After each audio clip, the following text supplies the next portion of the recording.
শুভ সকাল বন্ধুরা, চলে এলাম আরেকটি নতুন ব্লগ নিয়ে। আমার ব্লগে তোমাদের সবাইকে স্বাগত জানাচ্ছি।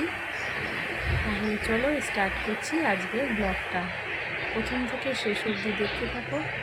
তোমরা সবাই কেমন আছো? আশা করছি সবাই খুব খুব ভালো আছো, আর আমরাও সবাই ভালো আছি।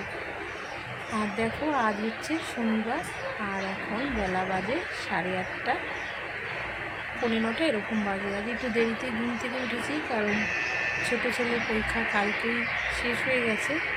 তা আজকে আর কোনো তাড়া নেই, ছোটো ছেলেকেও পড়তেও বসাতে হবে না। এখন দুদিন ওকে একটু ছুটি দিয়েছি। দেখো, ও ঘুম থেকে উঠেছে আর আমিও ঘুম থেকে উঠে বসলাম সবাই। এখনও বাসি কাজ সেরকম কিছু সারা হয়নি, বসে আছি। মনে হচ্ছে না অনেক দিন পর একটু ভালো করে ঘুমালাম। দেখো, আমার চোখ মুখগুলো পুরো ফুলে গেছে।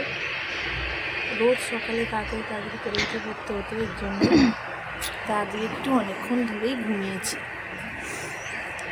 তা এখন আবার তোমার মাসি একটু পরেই আসবে, পয় পরিষ্কার করে যাবে। তারপরে আমি তার আগে একটু স্নান করে নেব। গ্যাস ট্যাসগুলো পয় পরিষ্কার করে নিয়েছি, করে ফিরে এসে একটু বসেছি। তোমাদের দাদাভাই বাথরুমে ঢুকেছে, তো ভাবলাম একটু বসে এগুলো ব্লগটা করে নিই। তাহলে চলো দেখতে থাকো, আমি স্নানটা করে আবার আসছি। দেখো, আবার স্নান টান করে চলে এলাম, করে নিচ্ছি আমার জন্য চা। আর ওদের চা ঠাক সবার খাওয়া হয়ে গেছে। ছোট ছেলেকে একটু ছাতু করে দিয়েছিলাম, ও ছাতু খেয়ে ও বসে বসে কার্টুন দেখছে। আজকে ওর কোনো পড়া নেই, আজকে পুরো রিল্যাক্সে আছে, আনন্দে আছে। কদিন বেশ এত পড়ার ঝামেলা ছিল, এখন আর ওকে উঠে বলছিও না পড়তে বস। খালি কিছুক্ষণ বাদে বাদে আমার জিজ্ঞাসা করছে, মা তুমি আবার আজকে আমাকে পড়তে বসতে বলবে না তো? আমি বলছি না বলবো না। আর বড় ছেলে ওই ঘরে বসে পড়ছে, আর ওর খুব আনন্দ, দাদা পড়ছে, ও পড়ছে না। আর কিছুক্ষণ বাদে বাদে ও দাদাকে গিয়ে বলছে, কিরে তুই পড়ছিস তো? ওকে মানে ওর সাথেই আর কি মারছে। আর দেখো, আমি এবার চাটা করে নিচ্ছি, চাটাই করব। আর তোমার গ্যাসে আর কিছুই আজকে আর রান্না টান্না কিছুই নেই, সবই তোমার আগের দিন করা হয়ে গেছে। তাই আজকে আর কিছুই করব না। যতই তোমার দূরে পুজোটা হোক, আমরা তোমার গ্যাস আর জ্বালি না। আবার জ্বালবো সেই যখন মায়ের পুজো হয়ে যাবে, তখন আবার তোমার সে যে কুলো ভাসানোর পরে তখন আবার তোমার মানে জল ঠল আবার যাই হোক একটু চা ঠা করবো, ভাত ঠাত বসাবো। কারণ শীতলা পুজোর দিনকা তোমার আর আমরা কিছুই করি না, শুধু চাটাই করি। আর ছোটো ছেলে যখন একটু ছোট ছিল, তখন আবার ওর জন্য একটু আলাদা ভাত ঠাত করতাম। শাশুড়ি বলতো, ও তো বাচ্চা, ওর জন্যে করতে পারো, আমরা না খেলেই হবে। তাই আমরাও কোনোদিনও খাইনি। ছোটো ছেলেকে একটু ফেনা ভাতের মতন করে দিতাম, ও ঘি দিয়ে খেয়ে নিত। আর আমরা তো সবাই জল ঢালা ভাতই মানে শীতল পান্তাই খেতাম। তাই ওদেরও খুব ভালোই লাগে খেতে। বড় ছেলে তো মানে শীতল পান্তা খুবই ভালোবাসে। যখনই শুনবে যে শীতলা পূজা আসছে, তখনই বলবে, মা ওই যে ওই পুজোটা। এখন তো বোঝে, তখন খুব ছোট ছিল, তখন বলতো, মা ওই পুজোটা জল ঢালা ভাত খেতে হয়, এরকম করে বলতো। এখন যেমন বড় হয়ে গেছে বোঝে, এখন আবার ছোট ছেলে অতটা বোঝে না। তা দেখো, আবার চলে এলাম, এবার চাটা নিয়ে এবার ঘরে চলে এলাম। ঘরে এসে দেখি ও বসে খাটে বসে তোমার দেখো আঁকছে। আজকে ওর ড্রয়িং ক্লাস আছে, শনিবার করে ড্রয়িং ক্লাস থাকে। তাই পরীক্ষার দুদিন তো তোমার একদমই পাঠাতে পারিনি, তাই আজকে আবার পাঠাবো। তাই ওর স্যারের হোম টাস্কটা বাকি ছিল, পরীক্ষার মধ্যে ওকে আর করানো হয়নি। তাই বললাম, তুমি এবার খেয়েছো, খেয়ে দে এবারে বসে তুমি ড্রয়িংটা করে নাও। তাও বসে বসে এবার ড্রয়িংটা করছে। আবার দেখো দাদা ওই ঘরে চলে এসছে। আবার আমি এবার দেখো চাটা খেয়ে নেবো, চাটা রেখেছি। আর দেখো এখনও কিচ্ছু ঘরঠর কিচ্ছু পরিষ্কার হয়নি, এদিকে 11টা বাজতে যায়। দেখো ও দেখাচ্ছে যে মা হয়ে গেছে। তারপর দেখো চাটা খেয়ে নিচ্ছি, কাজে অনেকটাই দেরি হয়ে গেছে চা খেতে। মানে এত বেলায় কোনোদিনও চা খাই না, আজকে অনেকটাই দেরি হয়ে গেছে। এবার চাটা খেয়ে নিয়ে টুকটাক যাবতীয় যেমন কাজ রয়েছে, কিছু কাঁচা ধোয়া রয়েছে। সবার শাশুড়ি বলছিল আমাকে পুজো দেওয়ার কথা। তা আমিও বলছিলাম তাহলে আমি যাব। তা শাশুড়ি বললো, না থাক, তুমি তাহলে ঘরের কাজগুলি করো, আমি পুজোটা দিয়ে আসি। তা শাশুড়ি যায় পুজো দিতে। এবার আমি দেখো চাটা খেয়ে চলে এলাম। এবার বড় ছেলে বললো, মা খিদে পেয়েছে, খেতে দিয়ে দাও। তাই সকালের দিকটাও ওদের এই জল ঢালা ভাতই দেবো, জল ঢালা ভাতই খেয়ে নেবে, তাই অল্প অল্প করে একটু দুজনকে দিয়ে দেবো। তাই দেখো একটু আলু ভাতে মেখেছি, আলু ভাতে মাখছি, মানে একটুখানি দুটো ছোট ছোট তোমার মানে ছোটো দুটো আলু সিদ্ধ নিয়েছি, ওই আলু সিদ্ধ দিয়ে একটু মেখে দেবো। আর দেখো দেখো ওদের এবার দিলাম, মেখে টেকে ওদের খেতে দিয়ে দিলাম। এবার খাইয়ে ঠাইয়ে দেখো আমিও খাচ্ছি। দেখো পাউরুটি নিয়ে এসেছিলাম, পাউরুটি বোঁদে আর একটুখানি দেখো শমপাপড়ি। ছেলে খাচ্ছিল, খেতে খেতে আবার আমাকে দিয়েছে, শাশুড়িকেও দিয়েছি, শাশুড়ি ওই ঘরে বসে খাচ্ছে আর আমি এই ঘরে। দেখো খাওয়া দাওয়া হয়ে গেল। এবারে কিছু জামা কাপড় আবার ছিল, সেগুলি আবার তুলে নিয়ে এলাম, তুলে নিয়ে আবার ভাঁজ করছি। যতই তোমার রান্না বান্না না থাক, তাও দেখো কাজের যেন শেষ থাকে না, একটার পর একটা কাজ মানে থাকেই। হয়তো এক এক সময় ভাবি আজকে রান্না নেই, তোমার আজকে একটু বসবো, একটু শোবো, টিভি দেখবো, ফোন দেখবো বসে বসে, আজকে বেশ ভালোই হবে, কিন্তু কিছুই হয় না।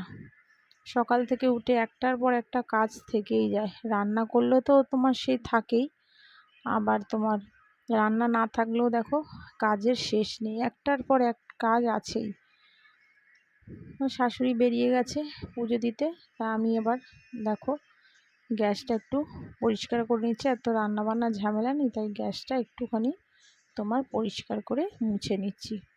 কারণ শুধু শুধু আর গ্যাস ফেলে রেখে লাভ নেই। সকালবেলা যে চাটা করা হয়েছিল, একটু তোমার চাটাও পড়েছিল, না পুছলেও হতো, কিন্তু তাও রেগুলারের পোছা। শাশুড়ি তো তোমার রান্না হয়ে গেলে বেশিরভাগ শাশুড়ি পোছে, আমি তো খুব কম পুছি। আমি একবারে রাত্রিরে রান্না যা করি, ভাত করি, রুটি করি, যা করি করে একবারে মুছে টুছে রেখে দিই, সকালবেলা একটুখানি পুছলেই হয়ে যায়। আর তোমার দুপুরের দিকে রান্না হয়ে গেলে শাশুড়ি গ্যাস ট্যাসগুলি পরিষ্কার করে। তা আজকে এত রান্নাবান্না নেই, একটু চা পড়েছিল, তাই আমি একবার ভালো করে তোমার পুছে নিচ্ছি। আর ওদিকে শাশুড়ি চলে গেছে তোমার পুজো দিতে, তাই আমি ভাবলাম যে একটু গ্যাস ট্যাসগুলি পুছে নিই, আর যা তোমার একটু বাসন টাসন, চায়ের বাসন টাসন যেগুলি পড়েছে সেগুলি ধুয়ে নেব। ওদিকে আবার দুই ছেলে যাবে আবার ওর বাবার সাথে একটু কলেজ স্ট্রিটে দুটো বই আনবে বড় ছেলের। তাই এবার ছোট ছেলেও বায়না করছে যে মা আমি ওদের সাথে যাব, বাবার সাথে যাব। তো এবার নাও করতে পারছি না, তো ওর বাবা বললো হ্যাঁ নিয়ে যাব। তাই ওরা আবার যাবে, ওরা আবার রেডি হচ্ছে। আমি তোমার ওদের জামা কাপড় বার করে দিয়ে এসছি, বললাম এগুলি পরে যা, ওরা পরছে। আর এদিকে দেখো আমি সব যে কটা বাসন ছিল সেগুলি দেখো ধুচ্ছি।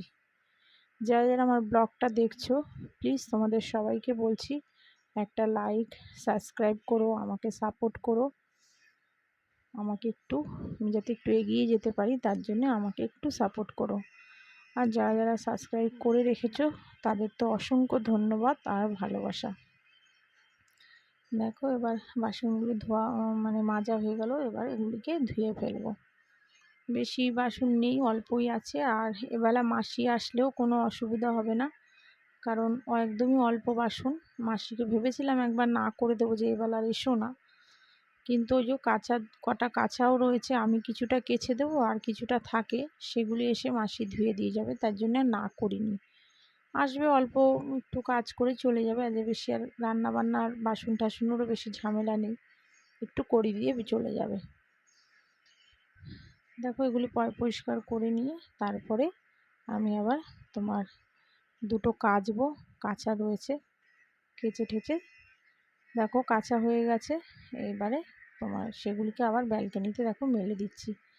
আরে ছাদে ঠাদে যাই না, ছাদে তো তোমাদের জানিয়েছি, ছাদে যাই যখন অনেক জামা কাপড় কাচি, বা কোথাও দিয়ে ধরো ঘুরতে টুরতে গেছিলাম, ঘুরে টুরে আসলাম, তখনই একমাত্র ছাদে যাই। আর হচ্ছে ধরো মেঘ করেছে খুব, ধরো 2-3 দিন ধরো কোনো মানে সূর্যের তাপ ঠাপ নেই, তখন একটু যাই, মানে ছাদে একটু হাওয়া টাওয়া থাকে তখন দিয়ে আসি। আর ছাদে সবসময় ওঠা সম্ভব হয় না, কারণ আবার ধরো কোনো সময় বৃষ্টি এলো, বা ধরো আবার ধরো খেয়ে দিয়ে হয়তো রান্না টান্না করে খেয়ে দিয়ে শুতে যাব, তখন হয়তো ভুলেই গেলাম, আর আনতেই গেলাম না, তখন আবার সন্ধ্যা হয়ে গেল আবার গেলাম। আর সন্ধ্যাবেলার দিকে ছেলে এক এক সময় পড়তে বেরিয়ে যায়, আর একা একা ছাদে উঠতে সত্যি ভয় লাগে, তার জন্য একা একা আর আমি আর ছাদে যাই না, আর জন্য ছাদে বেশি মেলি না।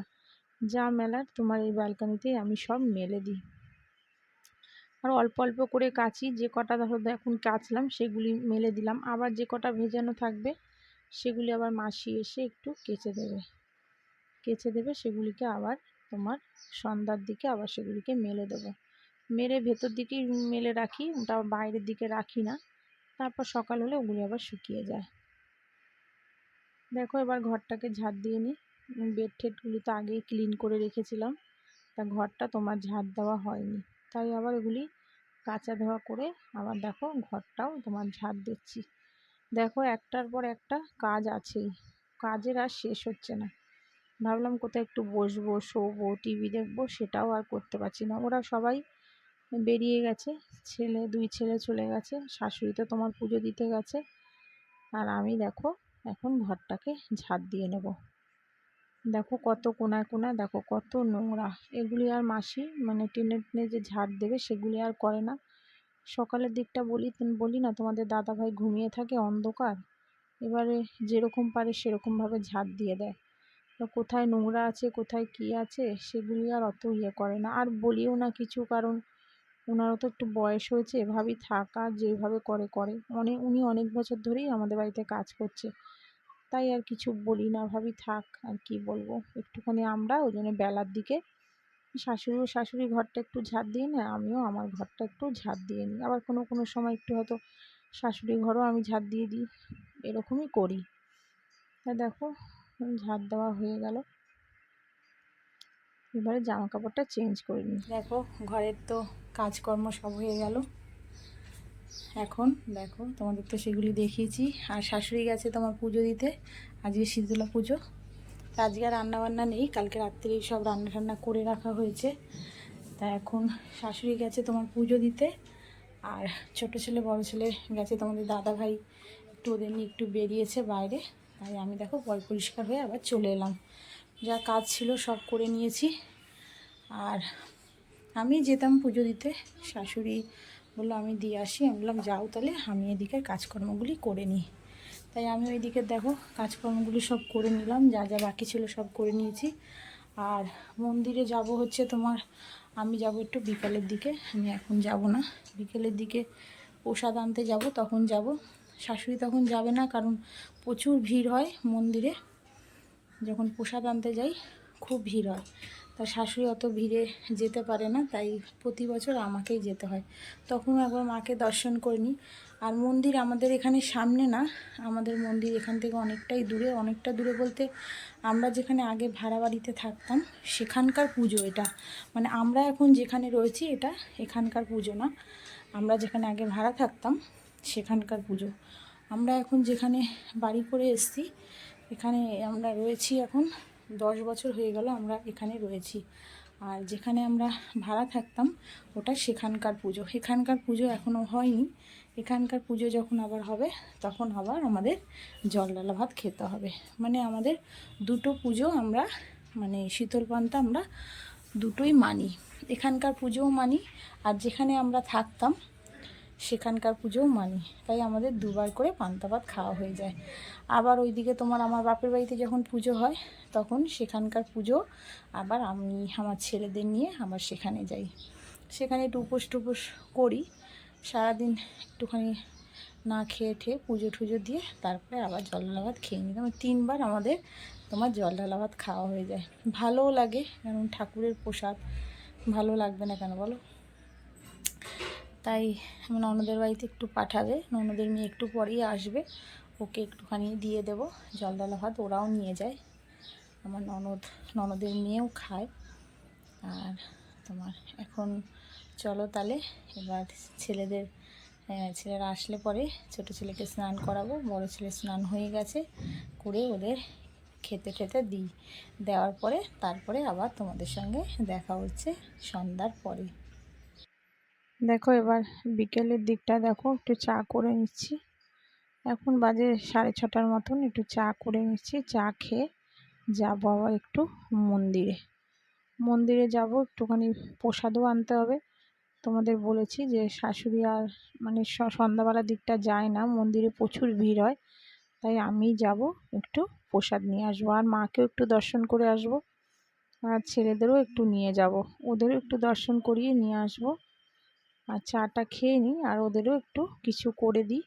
ওদের একটুখানি, ছোটো ছেলেকে একটু ম্যাগি করে দেবো, ও খেয়ে নেবে।